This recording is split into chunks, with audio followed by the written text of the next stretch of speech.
Welcome you all class 12th again in classroom notes by Rekha Jain. और आज हम फिर से कंटिन्यू करेंगे the chapter the enemy by Pearl S Buck. और हमने कहाँ तक किया था पिछले वीडियो में, जहाँ तक डॉक्टर ने ऑपरेट कर दिया था और फिर थर्ड डे उसको चेक करने के लिए आया था रूम में। तो बिफोर आई स्टार्ट, अगर आपने मेरा चैनल सब्सक्राइब नहीं करा है तो प्लीज़ कर लीजिए और लाइक बटन और बेल बटन ज़रूर दबा दीजिए। ओके, तो डॉक्टर चेक करने आया रूम में और उसने देखा कि जो मैन था वो एफर्ट्स कर रहा है उठने के। तो डॉक्टर ने उसको चिल्ला के बोला, do you want to die? और उसने मैन को फोर्स के कंपेल किया जेंटली, सॉफ्टली एंड स्ट्रांगली लेटने के लिए। और फिर वाउंड को examine the wound. He said, "You may kill yourself if you do this sort of thing." He scolded. डांटा उसे, अगर तुम ऐसा करोगे तो तुम मर जाओगे। What are you going to do with me? The boy muttered. Muttered means he spoke in a low voice. तुम मेरे साथ क्या करने वाले हो? And उसने पूछा, जो कि सिर्फ barely, he looked just now barely 17, पूछा, Are you going to hand me over? This means वो कंफर्म करना चाहता था कि अब तो मुझे हैंड ओवर करोगे, जो कि हार्डली 17 ईयर्स ओल्ड था। For a moment Sadao didn't answer. He finished his examination and then pulled the silk quilt over the man. I don't know myself what I shall do with you. I ought, of course, to give you to the police. You are a prisoner of war. No, don't tell me anything. He put up his hand as he saw the young man was about to speak. Do not even tell me your name unless I ask. They looked at each other for a moment and then young man closed his eyes and turned his face to the wall. Okay, he whispered, his mouth a bitter line. अब क्या है, सदाओ ने answer नहीं दिया। उसने उसको check किया पहले, फिर उसके ऊपर सिल्क क्विल्ट फैला दी मैन के ऊपर, और फिर उसे बताया कि मुझे भी नहीं पता मैं तुम्हारे साथ क्या करूँगा, और लेकिन मुझे तुम्हें पुलिस को हैंड ओवर कर देना चाहिए क्योंकि तुम तो प्रिजनर ऑफ वॉर हो। फिर उसने उसका हाथ उठाया, पल्स चेक की और फिर कहा, वो मैन बोलने वाला था तो उसे चुप कर दिया। बोला, जब तक मैं ना पूछूं कुछ नहीं बोलना। फिर दोनों ने एक दूसरे को देखा। यंग मैन ने अपनी आंखें बंद की और बोला, और फिर कुछ बिटरली मीन्स थोड़ा गुस्से में बोला, बड़बड़ किया मैन ने। Outside the door, Hannah was waiting for Sadao. He saw at once she was in trouble.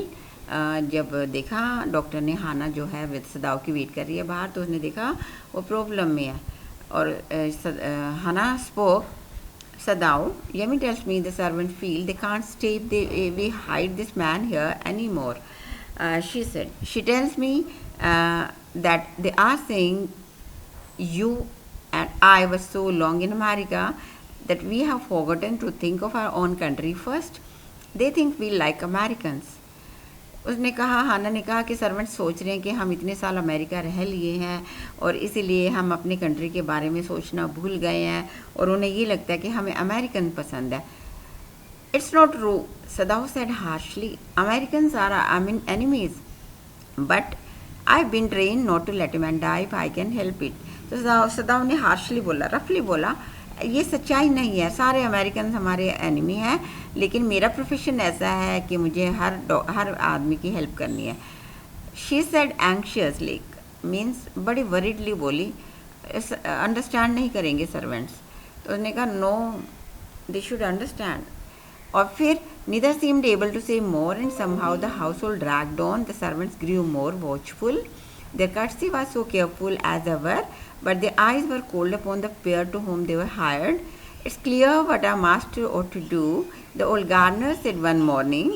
He had worked with flowers all his life and had been especially too in moss. For Sadao's father, he had made one of the finest moss gardens in Japan, sweeping the bright green carpet constantly so that not a leaf or a pine needle marred. अब क्या था, servant जो थे बहुत alert हो गए। House hold work किसी तरह खिंचता रहा, ड्रैग करता रहा, और फिर उनकी कर्टसी जो थी, उनकी पोलाइटनेस अपने मास्टर्स के लिए पहले जैसी थी, लेकिन जो उनके आइज़ में कोल्डनेस, इंडिफरेंस झलकने लगी थी इस कपल के लिए, जिन्होंने उन्हें हायर किया था। और ओल्ड गार्डन ने एक मॉर्निंग बोला कि ये तो क्लियर हो गया कि हमारे मास्टर को क्या करना चाहिए। और ये जो गार्डन था इतना पुराना था, उसने उनका गार्डन कब से मेंटेन कर रखा था, जब से सदाव बहुत छोटा था, और वो स्पेशलिस्ट था मॉस गार्डन मेंटेन करने में। और ये जापान में फाइनेस्ट गार्डन सदाव के फादर ने मेंटेन करवाया था उससे, और वो उस ग्रीन मॉस कारपेट वाले गार्डन को बिल्कुल क्लीन रखता था। कोई भी लीफ, कोई भी पानी उसे ख़राब नहीं कर सकती थी, मार्ड मीन्स स्पॉइल नहीं कर सकती थी। And now my old master son knows very well what he ought to do, he said now, pinching a bud from the bush as he spoke. When the man was so near death, why did he not let him bleed? अब ये जो बोला, फिर से gardener बोला कि मेरे master के सर्वेंट को ये जानना चाहिए था कि जब ये आदमी मर रहा था तो उसे क्यों बचाया, उसकी ब्लड क्यों रोका। और ये उस इतने गुस्से में था कि उसने एक बड को तोड़ा और उसे क्रश कर दिया गुस्से में। अब फिर देखिए कुक जो है, शी ऑल्सो सेड कंटेम्पचुअसली, का मतलब हेट्रेड में बोली, that young master is so proud of his skill to save life that he saves any life, and she also split a fowl's neck skillfully and held the fluttering bird, let its blood flow into the roots of wisteria vine.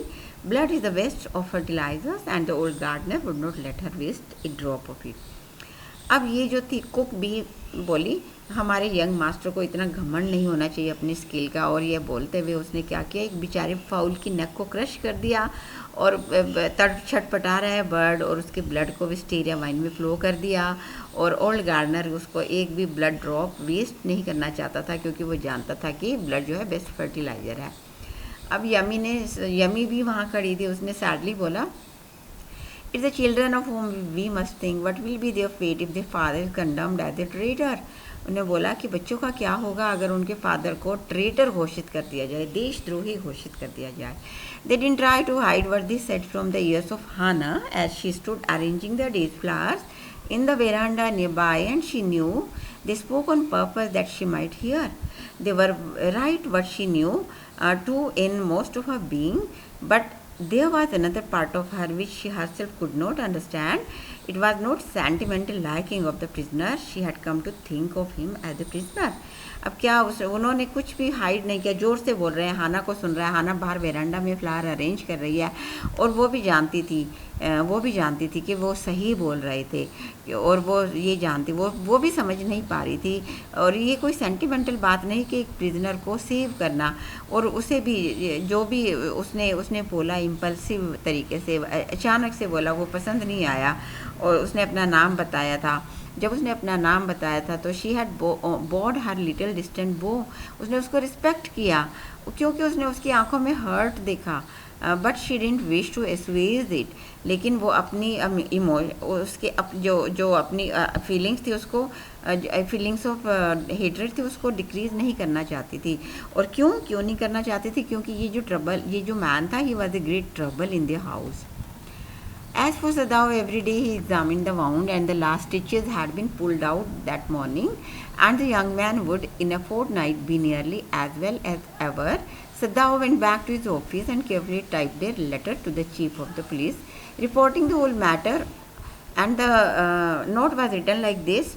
और क्योंकि सदाव ने जब examine किया और last stitches भी हटा दिए उसने, और उसने सोचा कि अब ये जो आदमी है 15 दिन में बिल्कुल ठीक हो जाएगा, और इसीलिए वो अपने ऑफिस गया, उसने टाइप करना शुरू कर दिया, क्योंकि वो चीफ ऑफ पुलिस को रिपोर्ट करना चाहता था। और उसने क्या टाइप किया, on the 21st day of Feb an escape prisoner was washed up on to the shore in front of my house.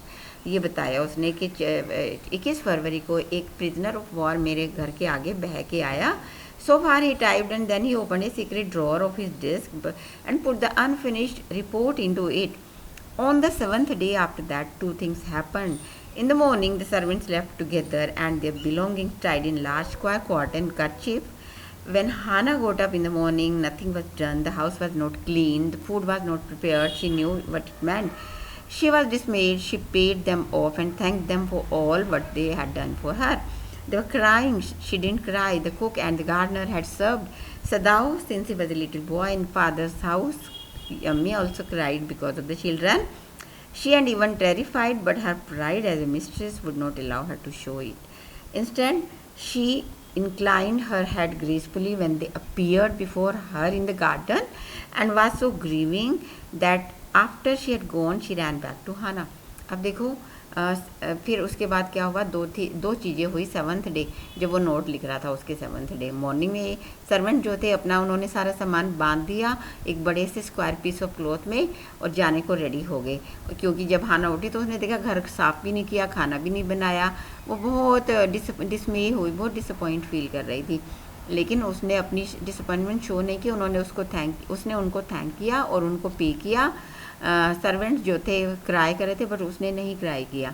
और वो इतने, क्योंकि वो सर्वेंट जो बहुत पुराने थे, सदाव बहुत छोटा तब से, यमी भी बच्चों के लिए रो रही थी, हाना भी डर गई थी, टेरिफाई फील कर रही थी, लेकिन उसने अपना जो प्राइड था एज ए मिस्ट्रेस वो रिवील नहीं किया, शो नहीं होने दिया। इसके विपरीत उसने क्या किया, अपना हेड जो है ग्रेसफुली एक साइड झुकाया और किचन में चली गई उनके सामने। और यमी भागी भागी उसके पास आई और बोली, if the baby misses me too much tonight मुझे सेंड फॉर मी, मुझे बुला लेना। हाना ने थैंक किया, स्माइल किया एंड अपने आप को बोली कि नहीं वो कभी नहीं बुलाएगी अगर बेबी रोएगा तो। एंड उसके बाद नेक्स्ट डे उसने और सदाव ने ब्रेकफास्ट बनाया, बच्चों को संभाला और क्योंकि नौकर जा चुके थे उसने प्रिजनर को भी खाना खिलाया उसके रूम में जाके। अब वो सोच रही है कि क्यों नहीं हम देख पा रहे, हमें क्या करना चाहिए, जो सर्वेंट्स ने देख लिया हम दूसरे जापानीज से अलग क्यों हैं। उसने सदाव से पूछा तो सदाव ने भी आंसर नहीं दिया। फिर वो रूम में वापस गया प्रिजनर वाले और फिर उसको ब्रूस्कली बोला कि आज तुम बिल्कुल ठीक हो जाओगे, 5 मिनट वॉक करना, चल सकते हो, इससे ज़्यादा नहीं, कल डबल चलना और फिर तुम प्रॉपर स्ट्रेंथ में आ जाओगे। अब जो है जब उसने उसका यंग फेस देखा तो वहाँ उसको एक फ्लिकर ऑफ टेरर नज़र आई। उसका चेहरा पेल था, बॉय मरमर कर रहा था एंड उसने he said I feel I ought to thank you doctor for having saved my life. Doctor ने कहा no don't thank me so early and he saw again the flicker of terror on the baby boy's eyes and terror that is unmistakable as an animal's. And उसने देखा कि जैसे एक animal के चेहरे पे घबराहट होती है, ये वाली घबराहट उसे टॉम के चेहरे पे नज़र आई। और फिर उसने देखा उसकी गर्दन पे there were red crimson scars. उसने सोचा ओह दी स्कार्स, लेकिन उसने नहीं पूछा क्योंकि अब तक उसके मन में थोड़ी नफरत आ गई थी टॉम के लिए। अब क्या हुआ, दोपहर तक फिर एक और चीज़ हुई। Hana working hard on unaccustomed labour saw a messenger come to the door in uniform. Her hands went weak and she could not draw her breath. Hana ने देखा, जो कि इतना काम करने की आदी नहीं थी, अनएकस्टम्ड लेबर करने की आदी नहीं थी, तो उसने देखा कि एक आदमी ऑफिशियल यूनिफॉर्म में आया है। वो घबरा गई और उसने सोचा कि अब ये उन्हें गिरफ्तार करने आया है और जल्दी जल्दी वो भागी भागी सदाव के ऑफिस में आई, लेकिन बोली नहीं पाई और पीछे पीछे मैसेंजर भी उसके पीछे आ गया और उसके सामने खड़ा है। सदाव ने who was reading the book looked up, उसने अपना चेहरा उठाया और पूछा कि किस लिए आया है वो मैसेंजर। तो उसने कहा कि तुम्हें पैलेस चलना है, ओल्ड जनरल को फिर से पेन फील हो रहा है। ओह हाना ब्रीज्ड, इज दैट ऑल। हाना को रिलैक्सेशन फील हुआ। उसने कहा अच्छा बस इतना ही। उसने कहा यस। तो अब जब वो चला गया तो डॉक्टर सदाव जो है रेडी हो रहा था जाने के लिए। वो किचन में थी हाना और कुछ नहीं कर रही थी, चिल्ड्रन सो गए थे। She sat merely resting for a moment, क्योंकि वो बड़ा रेस्टलेस फील कर रही थी। शी वॉज एग्जॉस्टेड, वो टायर्ड फील कर रही थी, more from the fright than work. डर के मारे ज़्यादा टायर्ड फील कर रही थी, काम से इतना नहीं कर रही थी। और क्योंकि उसने अब अपनी फीलिंग्स बताई सदाव को, मुझे लगा कि वो तुम्हें अरेस्ट करने आए हैं। अब उसने कहा अच्छा, उसने देखा कि इतनी वरीड है उसकी वाइफ। उसने कहा आज मैं इस आदमी से छुटकारा पा लूँगा तुम्हारे लिए। And he said this in distress means disappointment. बड़ा हेल्पलेस फील करते हुए उसने बोला। अब सदाव की मीटिंग जनरल के साथ हो रही है। जनरल ने कहा कि मैं समझ सकता हूँ तुम प्रिंसटन यूनिवर्सिटी से डिग्री लेकर आए हो, बहुत कम जापानीज़ लेकर आते हैं, दैट इज़ वाई मैं तुम्हारे अंदर ट्रस्ट करता हूँ।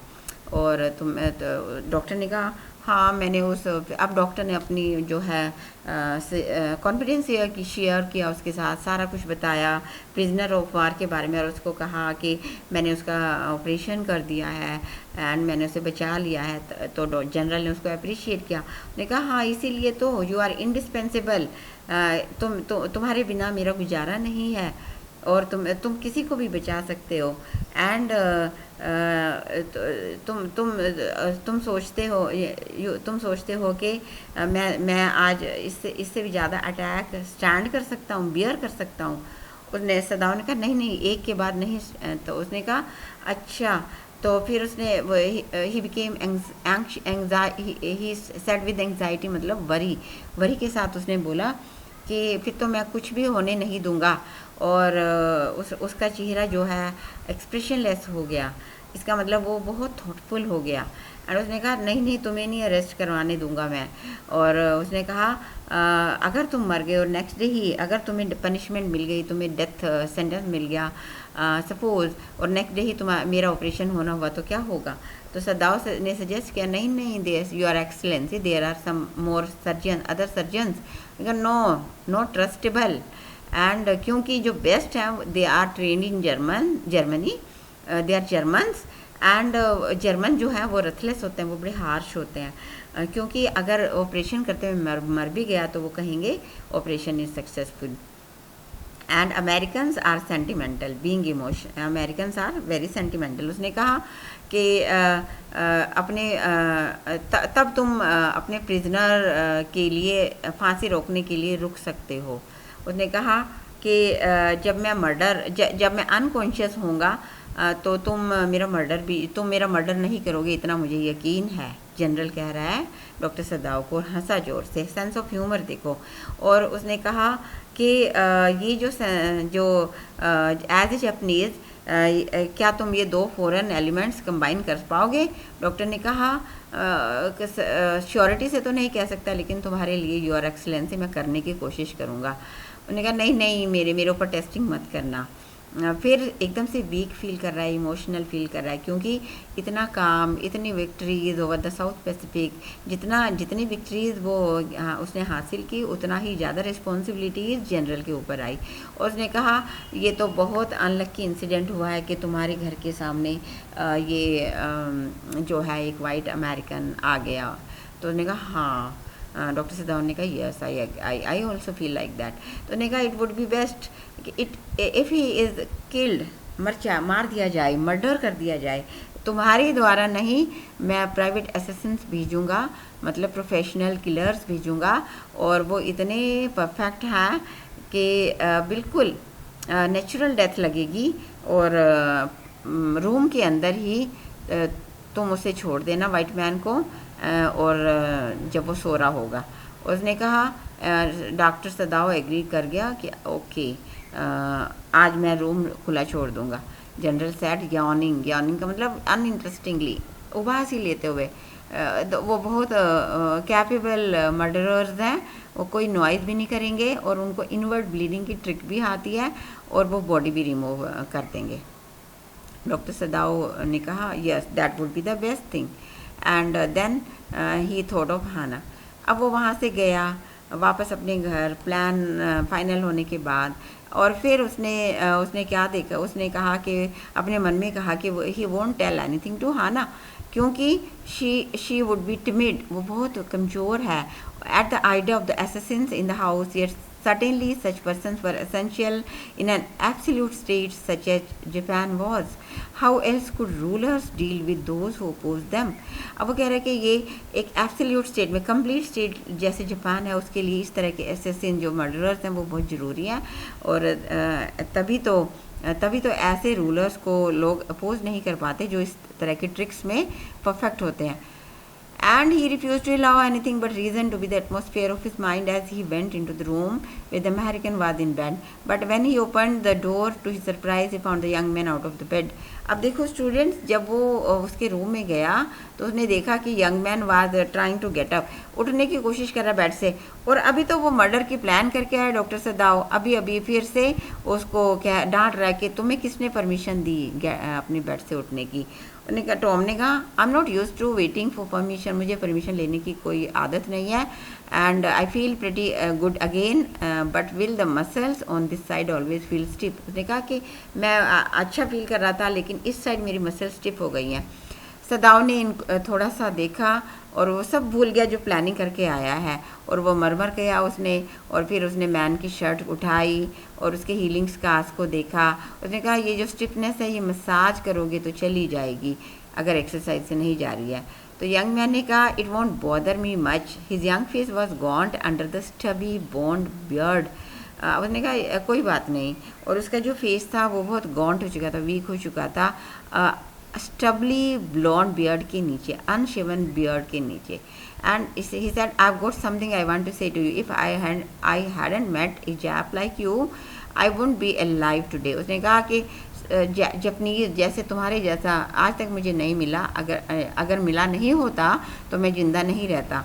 तो फिर उसने कहा, डॉक्टर ने कहा, oh sure I know that. फिर टॉम जो है बोलता रहा, gripping his hand on a chair, अपने हाथों की जकड़ चेयर पे बनाते हुए, और उसके जो नकल्स थे, जो जॉइंट्स थे उसके जहाँ जहाँ, वो बहुत कमज़ोर दिखाई दे रहे थे। उसने कहा, अगर सारे जैपनीज़ तुम्हारी तरह हो जाएं, डॉक्टर को बोला कि जो और ही नहीं होगा। और फिर बड़ी मुश्किल से फिर सदाव ने उसको बेड पे बिठाया। Okay, now having said goodbye करके अब वो सोने चला गया सदाव अपने रूम में। अब रात को, उस रात नींद नहीं आई डॉक्टर सदाव को। He heard the rustling of footstep, the sound of the twigs broken, stone displaced in the garden, in noise such as men might make who carried a burden. ऐसा लग रहा था जैसे फुटस्टेप्स की rustling sound आ रही है, और dry sound of the leaves की तरह, और फिर जैसे branches of the trees break हो रही है, और ऐसा लग रहा था कि कई लोग किसी आदमी को ले जा रहे हैं। Next morning, he made an excuse to go to the first into the guest room. If the American were gone, he then could simply tell Hannah, so that General had directed. उसने सोचा कि आज वो उसके room में जाके अगर American वहाँ से रिमूव हो चुका होगा तो हाना को बता देगा, जनरल ने जो उसे प्लान किया था। लेकिन जब उसने दरवाज़ा खोला तो उसने देखा, there on the pillow was the shaggy blond head. Pillow पे फिर से वही शैगी हेयरी ब्लॉन्ड हेड था। He could hear the peaceful breathing and उसने देखा he is asleep, और फिर उसने हाना को बताया कि कैसे वो आराम से सोया है। फिर हाना ने फिर से अपना ओल्ड रेफ्रेन, अपना पुराना रिपीटेड सेंटेंस बोला, हम इसके साथ क्या करेंगे। सदाव ने अपना सिर हिलाया, उसने कहा, हाँ मुझे 1-2 दिन दो। और फिर उसने सोचा सेकंड नाइट, उसने अभी कोई प्लान के बारे में नहीं बताया, और उसने सोचा कि the second night must be the night. There rose a wind that night and he listened to the sound of bending bows and whistling partitions. मतलब कि सेकेंड नाइट उसने फिर से आवाज़ें सुनी जैसे ट्रीज़ की ब्रांचेस नीचे झुक रही हैं ज़ोर ज़ोर से, विस्लिंग पार्टी जैसे कुछ ब्रेक हो रहा है ज़ोर ज़ोर से। और हाना भी उठ गई डर के मारे। उसने कहा चलो चलो सिक मैंस के रूम को देख कर आए। सदाव ने कहा नो, अब अपने आप कर लेगा वो। नेक्स्ट मॉर्निंग उसने सोचा कि American would have been removed, हटा दिया गया होगा उसे मार के, लेकिन जब वो नेक्स्ट नाइट गया तो वो अभी तक वहीं था। तो उसने सोचा चलो थर्ड नाइट वेट कर ली जाए। थर्ड नाइट जो थी बड़ी हॉरिबल स्केरी नाइट थी, विंडी नाइट से रेनी नाइट में कन्वर्ट हो चुकी थी। और the garden was full of sound of dripping eaves. Dripping eaves का मतलब जो छत जो है, जो छत के किनारे ऐसे थोड़े थोड़े नीचे झुके हुए होते हैं, तो वो ड्रिप कर रहे हैं, वो जो रेनी वाटर था वो ड्रिप कर रहा है वहाँ से। और रनिंग स्प्रिंग्स, और बड़ी पानी बड़े तेज बहाव से बह रहा है। Sadao slept a little better but he woke up at the sound of a crash and leap to his feet. एकदम से क्रैशिंग साउंड हुई और वो उठा, और हाना भी चिल्लाई, बेबीज भी उठ गए उसकी आवाज़ से। और फिर उसने कहा चलो हम देख कर आए, लेकिन उसने उसे हिलने नहीं दिया वहाँ से। तो she cried what's the matter with you. तो उसने कहा डोंट गो, क्योंकि उसे पता था ना कि मर्डरर्स आके उसे मार रहे होंगे। His terror infected her, she stood breathless, वो भी घबरा गई उसके जैसे उसने अपने हस्बैंड को देखा डर में। और फिर सब साइलेंट हो गए और फिर वो सो गए सारे सब जने। Yet when he opened the door of the guest room in the morning, there was the young man. He was very gay, happy, and had already washed now on his feet he had asked for a razor. उसने देखा वो आदमी next third morning फिर भी वह happily वहाँ बैठा हुआ है। पहले दिन उसने डॉक्टर से रीज़र लिया था तो उसने अपने आप को क्लीन शेव कर लिया था और उसके चीक्स का फेंट कलर दिखाई दे रहा था और उसने बड़ी खुशी खुशी बोला अब मैं बिल्कुल ठीक हूँ। और सदाव जो है गाउन में अब आया था वहाँ पर किमोनो में, और उसने देखा कि अब वो नेक्स्ट नाइट इंतज़ार नहीं कर पाएगा और उस यंग और उसने कहा कि it was not worth the strain, you are well. उसने कहा अब ज़रूरत नहीं है कोई स्ट्रेन कोई टेंशन लेने की। और उसने अपनी आवाज़ में तुम बिल्कुल ठीक हो। और उसने कहा अगर मैं एक बोट रख दूँ शोर पे और कुछ उसमें खाना रख दूँ कुछ कपड़े रख दूँ, you might be able to row to that island, और जो कि कोस्ट के बहुत नियर है। और ये जो आइलैंड है ये फोर्टिफाई नहीं करा हुआ है, मतलब यहाँ कोई सिक्योरिटी गार्ड नहीं है और यहाँ कोई नहीं होता क्योंकि स्टॉर्म में ये डूब गया था, सबमर्ज हो गया था। और आजकल यहाँ स्टॉर्मी सीज़न है तो इसीलिए यहाँ कोई नहीं आता, तो तुम यहाँ रुक के कोरियन फिशिंग बोट की इंतज़ार करके और उसमें बैठ के अमेरिका चले जाना। और ये जो किनारा है आइलैंड का ये बहुत डीप है, मैनी फैदम डीप है। फैदम क्या होता है? सी मेजरमेंट होता है। अब यंग मैन ने उसको देखा स्लोली कॉम्प्रीहेंडिंग, समझते हुए डॉक्टर को। उसने कहा अच्छा ये करना है मुझे। उसने कहा यस, ये अब ये कोई छुपा हुआ बात नहीं है कि तुम यहाँ हो और तुम्हें यहाँ से निकलना है। यंग मैन नॉडिड, एग्री करा उसने। अब अच्छे से सब कुछ समझ आ गया। अब उसने सदाव ने उसको बिल्कुल दोबारा नहीं देखा। उसने क्या किया, एक स्टाउट सी बोट, एक बड़ी स्ट्रॉन्ग सी बोट खींच के ले आया, ड्रैग करके ले आया शोर तक। और फिर उसमें कुछ खाना, वही जो उसने बताया था, खाना, बोतल, 2 क्विल्स जो कि पॉन शॉप से जहाँ बोली लगती है वहाँ सस्ते मिल जाते हैं। और फिर उसने उसमें उस बोट को बांध दिया एक पोस्ट के साथ, क्योंकि वहाँ पर वाटर वेव जो टाइड्स होते हैं बहुत हाई होती हैं एंड नो मून था और कुछ भी हो सकता था। एंड फिर उसने उसको फिर घर में एंटर करके सारा कुछ समझाया और हाना को बोला कि हाना को कुछ भी नहीं पता था। और हाना ने उसको बताया कि यमी आज आ गई है और उसने सफ़र सर्व कर दिया है और उसने कुछ नहीं खाया। Yummy cried over the baby, emotional हो गई थी। एंड सर्वेंट्स भी आ जाएंगे, सदाव ने कहा, क्योंकि फॉरनर चला जाएगा। अब वो गेस्ट रूम में गया। उसने पहले अमेरिकन का टेम्परेचर चेक किया और फिर उसके वाउंड चेक किए, उसकी हार्ट बीट चेक की।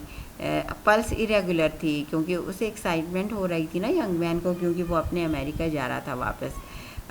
एंड स्कार्स जो थे वो रेड दिखाई दे रहे थे, बाकी सब कुछ ठीक था। अब डॉक्टर सदाव को फिर उसने बोला कि तुमने मेरे को रियलाइज़ हो रहा है कि तुम मेरी ज़िंदगी फिर से दोबारा बचा रहे हो मुझे। और सदाव ने कहा बस अब ये मेरे लिए इनकन्वीनियंट होता जा रहा है कि मैं तुम्हें यहाँ और ज़्यादा रखूँ।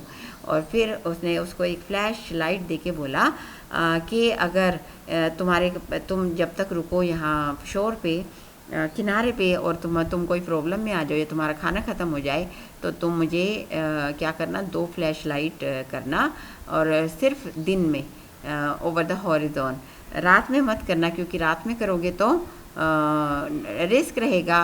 कैसा रिस्क? पकड़े जाने का। तो उसने कहा अच्छा ओके।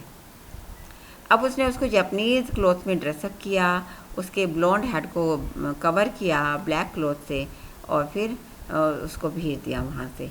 और फिर उसके बाद ये जो नेक्स्ट है सीन, यहाँ जनरल के पास है। वो जनरल को इमरजेंसी हो गई थी, उसके गल ब्लैडर का ऑपरेशन हुआ था, इमरजेंसी ऑपरेशन, और 12 घंटे तक जनरल जो था इमरजेंसी में था। अब जो था जनरल जो था 1 हफ्ते बाद नॉर्मल हो गया था। और फिर उसने डॉक्टर ने सोचा कि नाउ अब वो शेयर कर ले ये सारा कुछ। तो जनरल को खुद भी याद आ गया। उसने कहा ओह मैंने प्राइवेट असिस्टेंट भेजने की बात की थी। उसने कहा हाँ योर एक्सीलेंसी आपने की थी। तो उसने कहा कि ओ आई फॉरगॉट। तो उसने कहा नहीं मैंने उसका ऑपरेशन कर दिया था, वो ठीक था और वो वहाँ से रिमूव कर दिया गया। उसने कहा oh that's why you should be rewarded, तुम्हें रिवार्ड मिलना चाहिए। तो उसने कहा सॉरी, उसने सॉरी भी फील किया कि वो अपना प्रॉमिस फुलफिल नहीं कर पाया। तो डॉक्टर ने कहा फिर डॉक्टर को उसने कहा ऐसा नहीं है कि मेरे अंदर देश प्रेम नहीं है, या फिर मैं ड्यू टू डेरिलेक्शन का मतलब, या फिर मैं अनअवेयर हूँ अपनी ड्यूटी के लिए। इसका मतलब मैं तुम्हें क्या समझाऊँ कि बहुत सारी और चीज़ें होती हैं।